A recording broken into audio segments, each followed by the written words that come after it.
An Umno leader has claimed that PAS had previously met with Anwar and Zahid with the Bersatu knowing. Ronald Kiandi has hit out at the government over the Sabah mining scandal.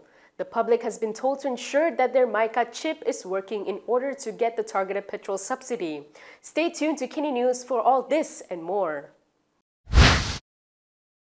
Did PAS secretly meet Anwar and Zahid behind Bersatu's back? According to Umno's Asyraf Wajdi Dusuki, PAS had sent representatives to meet them. He revealed this in a podcast last night. Umno Secretary General Asyraf Wajdi Dusuki has claimed that PAS had previously sent representatives to meet Prime Minister Anwar Ibrahim and Deputy Prime Minister Ahmad Zahid Hamidi. According to him, this was done without Bersatu's leaders knowing. In the Lebih Masa podcast with host Nik Nazmi Nik Ahmad, Asyraf said Anwar had also previously revealed that PAS had met with him. Dalam diam-diam, kan, kita pun tahu. Anwar Ibrahim berapa kali beritahu kita. PAS menghantar wakil berjumpa dengan Datuk Seri Anwar. PAS menghantar wakil jumpa dengan Datuk Seri Zahid Hamidi. Tanpa diketahui oleh pimpinan Bersatu. He added that it was the same people who had met with Bersatu when PAS was with Umno in Muafakat Nasional. Asyraf also revealed that during a Muafakat meeting, he had asked PAS about rumours that they would be forming Perikatan Nasional and was told that it was not true. He said this while responding to a question about politics in Kelantan. While we are on the topic of PAS, its vice president has reaffirmed the party's commitment to stand with PN to face the 16th general elections. This came following exchanges between them and Bersatu over election funding. PAS has reaffirmed its commitment to Perikatan Nasional after a brief but tense exchange with Bersatu over election funding. Its vice president, Ahmad, stressed that the decisions made by each party at its respective AGM and Muktamar ought to be respected by all parties.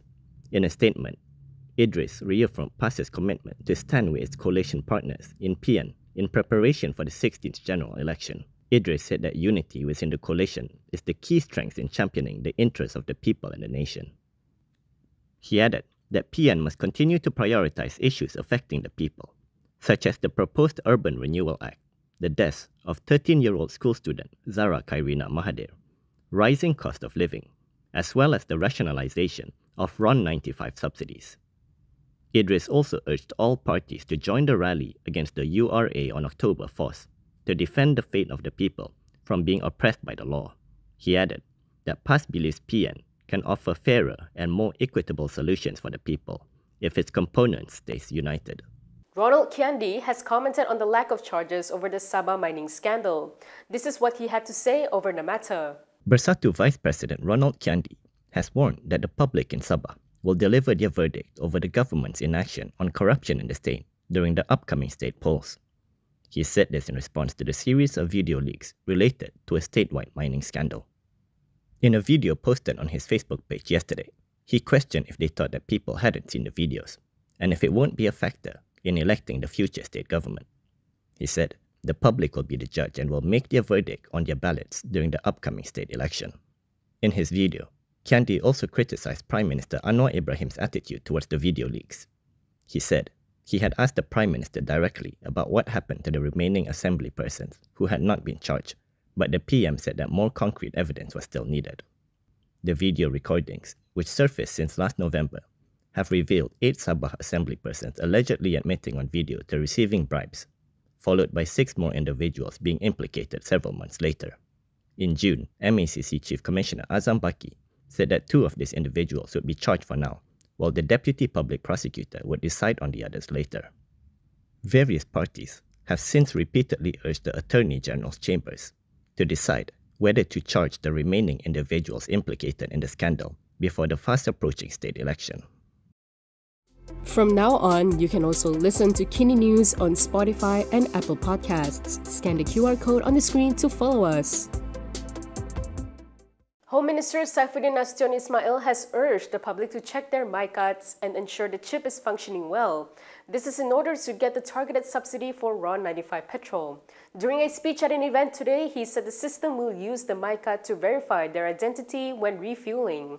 Paling awal hujung bulan ini, paling lambat awal bulan 10, kita nak pergi beli minyak petrol di pam minyak. Nombor 1 kena bawa IC.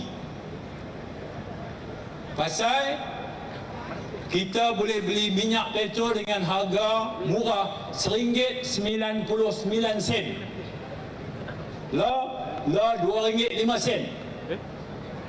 Jadi kita boleh turun harga minyak pasal bila kita buat nanti orang Asin, orang Siam, orang Singapura, orang Bangladesh, orang Nepal, orang Vietnam, orang luar daripada negara kita, mereka boleh beli minyak tak? Boleh. Tapi mereka tak boleh beli harga murah. Mereka kena beli harga pasaran. Kalau harga pasaran RM2.50, mereka kena bayar RM2.50. Tapi orang Malaysia, hak bawa MyV pun dapat RM1.99.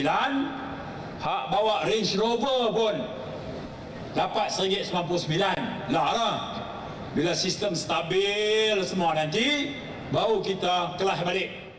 2 major media groups have been fined by the MCMC. This was for a flag error and for an infographic which had wrong information on the Inspector General of Police. The MCMC has imposed a 100,000 ringgit fine each on local media outlets, Sinchu Media Corporation and Sinar Karangkraf. This came following the Attorney General's Chamber's authorization. In a statement this morning, the MCMC said action against Sinchu Daily was taken after an investigation was launched over an incomplete display of the national flag on its website. Meanwhile, Sinar Harian was penalized for an infographic which wrongly stated the Inspector General of Police Khalid Ismail was a PKR member. Investigations were carried out under Section 233(1)(a) of the Communications and Multimedia Act 1998 and charged under Section 243 of the same law.